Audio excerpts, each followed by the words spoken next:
नमस्कार दोस्तों, welcome back to my channel. Friends, आप जो ये पौधा देख रहे हैं ये मधुमालती का पौधा है और आप देख सकते हैं कि सर्दियों में इसकी हालत काफ़ी ज़्यादा ख़राब हो गई है और इसकी पत्तियां पूरी तरह से झड़ चुकी हैं। लेकिन फरवरी शुरू होते ही इसमें नई ग्रोथ दिखाई देने लग गई है। तो अब ये समय आ गया कि हम इन सारे अपने परमानेंट प्लांट्स की कटिंग प्रूनिंग वगैरह कर दें और इनको अच्छी तरह से खाद दे दें, जिससे कि ये पौधे पूरी तेज़ी से ग्रोथ कर सकें। इसके लिए जो सबसे पहला काम हमें करना होगा कि हम इसकी सब गमले की अच्छी तरह से साफ़ सफाई करेंगे। इसमें जो भी पत्तियां वगैरह गिर गई हैं उनको हटा देंगे। दोस्तों, अगर आपका पौधा किसी छोटे गमले में लगा हुआ है और काफ़ी पुराना हो गया तो आप इस समय उस पौधे की रूट प्रूनिंग भी कर सकते हैं, यानी कि पौधे को पूरा बाहर निकाल करके उसकी जड़ों को हल्का करके फिर से आप इसकी रिपोर्टिंग कर सकते हैं। लेकिन मेरा पौधा अभी 1 साल ही पुराना है और इसमें अभी इतना ज़्यादा ये रूट बाउंड नहीं हुआ है, इसलिए इसकी मैं रूट प्रूनिंग नहीं करूँगी और इसकी लगभग 2-2 इंच मिट्टी हटा करके इसको अच्छी तरह से इसमें खाद डाल दोगे। फ्रेंड्स, इसमें जो फर्टिलाइज इस समय हमें देने हैं वो इस तरह के होने चाहिए कि जिससे कि पौधे के को अच्छी तरह से नाइट्रोजन की मात्रा मिले और साथ ही साथ पौधे को कैल्शियम भी प्राप्त हो और जिससे कि हमारा पौधे में नई ग्रोथ जल्दी से निकल करके आए, हमारे पौधे का तना मजबूत हो जाए, जिससे बहुत ज़्यादा संख्या में ब्रांचेस हमारे पौधे से निकल करके आएंगी और पौधे की कटिंग भी हमें इसी समय फरवरी में कर लेनी चाहिए। फिर फरवरी में जितनी जल्दी हम ये काम करेंगे हम पौधों से उतनी ही जल्दी फूल ले सकेंगे। दोस्तों, मैंने अपने पौधे की 2-2 इंच मिट्टी हटा ली है और अब मैं इसकी प्रूनिंग कर दूंगी। इस समय अपने पौधों की हार्ड प्रूनिंग करनी है क्योंकि ये समय इन पौधों की ग्रोथ का समय है और हम जितनी अच्छी प्रूनिंग इस पौधों की करेंगे उतनी ही ज़्यादा संख्या में नई ब्रांचेस ये पौधे निकालेगा। फ्रेंड्स, इस समय हम अपने सभी परमानेंट प्लांट्स की हार्ड प्रूनिंग कर सकते हैं। मधुमालती के पौधे में बहुत सुंदर फूल आते हैं। ये इसकी पौधे वाली वैरायटी है और इसकी एक बेल वाली वैरायटी भी आती है। आप कोई भी वैरायटी अपने यहाँ पर लगा सकते हैं।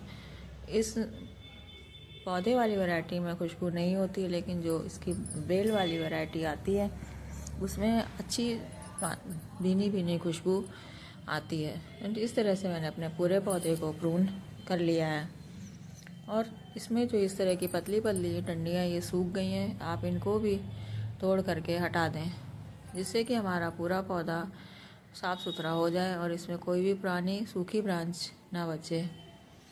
इस तरह से हमें सभी डंडियों को तोड़ करके हटा देना है। दोस्तों, इस समय अब मैं अपने मधुमालती के पौधे को पूरी फुल सनलाइट में रखना है। अगर आप इसकी रूट प्रूनिंग करते हैं तो आप इस पौधे को 2-4 दिन पहले छाया में या फिर सेमी शेड में रखें और उसके बाद इसको फुल सनलाइट में रखें।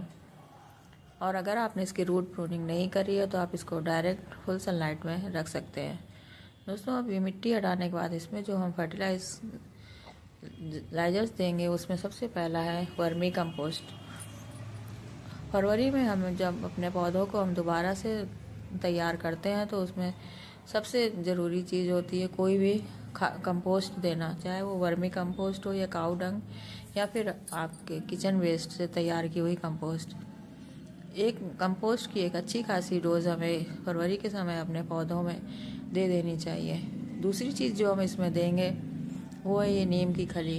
नीम की खली हमारे पौधों के जड़ों को मजबूती देगी और इसको जो भी रूट्स हमने इसकी निकाली है पतली पतली, वो उन रूट्स को फिर से बनने में मदद करेगा और फंगस वगैरह से हमारे पौधों को बचाएगा। तीसरी चीज़ जो हमें इसमें देनी है वो है ये एप्सम सॉल्ट।